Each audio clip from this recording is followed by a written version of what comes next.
बनती थी। दोनों में रोज़ाना नोक झोंक होती थी। एक दिन गौरी कवि अपनी अलमारी खोलती है। वहाँ उसकी सास का गहनों का डिब्बा रखा हुआ था। गौरी कवि वो डिब्बा उठाती है और उसे खोलकर गहने देखने लगती है। कितना प्यारा सोने का हार है। पता नहीं कब उस बूढ़ी से मेरी जान छूटेगी और ये सोने का हार मैं अपने गले में पहना करूंगी। पीछे से गौरी की सास भी आ जाती है। बहू, मेरे गहनों का डिब्बा खोल कर क्यों खड़ी हो? वो मैं तो बस अलमारी की सफाई कर रही थी तो इसे भी खोल कर देख लिया। मुझे पागल मत बनाओ। बूढ़ी हूँ लेकिन अंधी नहीं हूँ।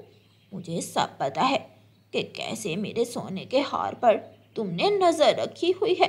तुम तो यही चाहती हो कि यहाँ मुझे कुछ हो और वहाँ मेरे गहने तुम्हारे पास आ जाएं।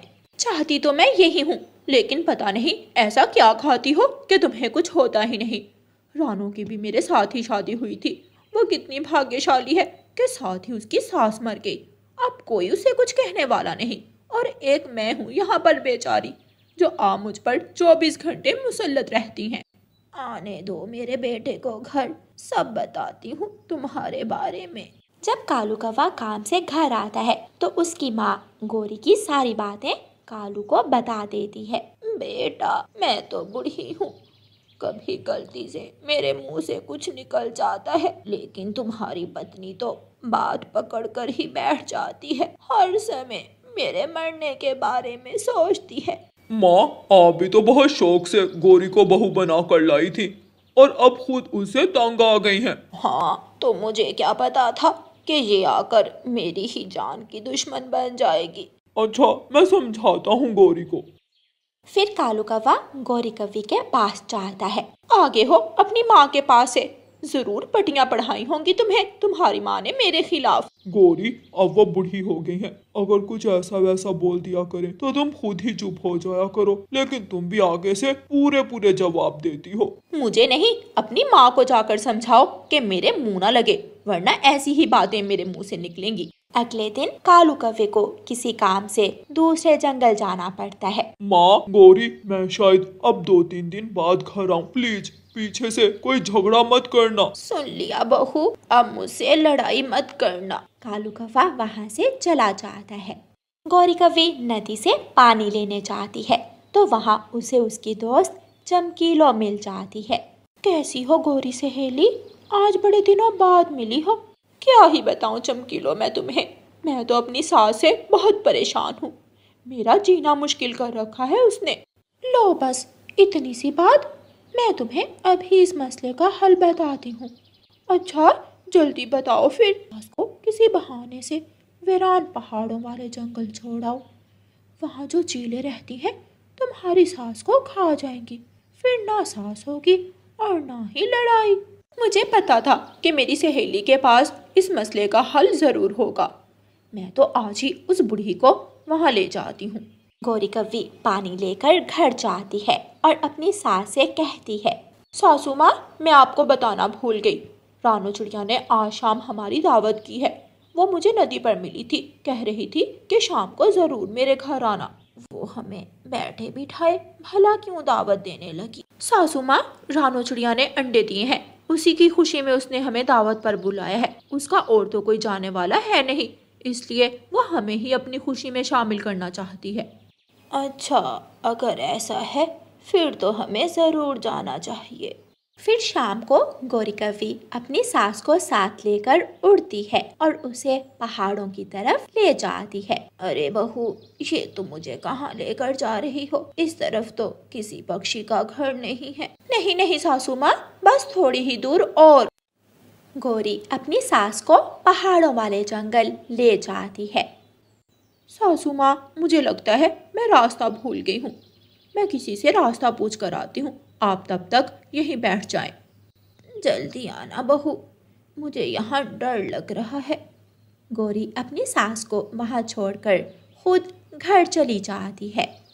थोड़ी देर बाद वहाँ से रानू चिड़िया दाना लेकर गुजरती है। सुनो चिड़िया बेटी, मेरी मदद करो। रानू चिड़िया गौरी की सास के पास आती है। जी माँ जी, बताएं मैं आपकी क्या मदद करूं? बेटी, हम इस जंगल में खो गए हैं। मैं और मेरी बहू किसी रानो चिड़िया के घर जा रहे थे, लेकिन रास्ता भूलकर यहाँ आ गए। माँ जी, मैं ही रानो चिड़िया हूँ, आए मेरे साथ, मेरे घर चलें। मेरी बहू पता नहीं कहाँ चली गई। वो तो तुम्हारे घर का रास्ता ढूंढने गई थी। माँ जी, गौरी ने ज़रूर आपके साथ मजाक किया होगा, वरना उसे मेरे घर का रास्ता कैसे भूल सकता है। वो तो हर रोज़ मेरे घर से कोई ना कोई चीज़ लेकर जाती है। वो तो पहले ही मुझे मारना चाहती थी। ये सब उसने मुझे मारने के लिए ही किया है। माँ जी, हमें यहाँ से जल्दी जाना होगा, ये चीलों का इलाका है। फिर रानो चिड़िया गौरी की सास को अपने घर ले जाती है और उसे अच्छा सा भोजन खाने को देती है। रानो बेटी, तुम्हारे हाथ में तो बहुत जायका है। माँ जी, मेरी सास को भी मेरा खाना बहुत पसंद था। उनके जाने के बाद मैं तो बिल्कुल अकेली हो गई थी। एक तुम हो जो अपनी सास का ख्याल रखती थी, और एक मेरी बहू है जो मुझे मारना चाहती है। गौरी की सास खाना खाकर अपने घर वापस चली जाती है। गौरी कभी घर में सोने का हार निकाल कर खड़ी थी। अब तक तो वो बुढ़िया मर भी गई होगी, अब तो ये हार मेरा हुआ। पीछे से उसकी सास भी आ जाती है। इतनी आसानी से मैं मरने वाली नहीं हूँ। गौरी डर जाती है और अपने कमरे में भाग जाती है। जब अगले दिन गौरी कव्वी नदी से पानी लेने जाती है तो उस नदी पर पहले ही बहुत से पक्षी थे। गौरी कव्वी दूसरी नदी की तरफ जाती है। वहाँ एक पेड़ में चील छुपकर बैठी थी। वो गौरी कव्वी को पीछे से पकड़ लेती है। बहुत दिनों से भूखी थी, आज तो भोजन मिल गया मुझे। गौरी रोने लग जाती है। चील गौरी कव्वी को पेड़ के साथ बांध देती है। तोता गौरी को देख लेता है और जल्दी से जाकर गौरी की सास को बता देता है। गौरी की सास डंडा उठाती है और अपनी बहू की मदद को चाहती है। गौरी की सास पीछे से जाती है और जोर से डंडा चील के सर पर मारती है। तेरी हिम्मत कैसे हुई मेरी बहू को हाथ लगाने की? निकल यहाँ से। चील डरकर वहाँ से भाग जाती है। दोनों गौरी और सास घर आ जाती हैं। मुझे माफ कर दे सासू माँ, मैंने आपको मारना चाहा, लेकिन आपने फिर भी मेरी जान बचाई। बहू, मैं भी तुमसे अपने गहनों के लिए फजूल में ही लड़ाई करती हूँ। ये गहने तो अब तुम्हारे ही हैं। इनको अलमारी में सजा कर रखने से मैंने क्या ही कर लेना है। फिर गौरी की सास अपनी बहू को सोने का हार दे देती है और दोनों सास बहू प्यार से मिलजुल कर रहने लगती हैं। प्यारे दोस्तों, इस कहानी को लाइक, अपने दोस्तों के साथ शेयर और चैनल को सब्सक्राइब करना बिल्कुल मत भूलना। आपका धन्यवाद।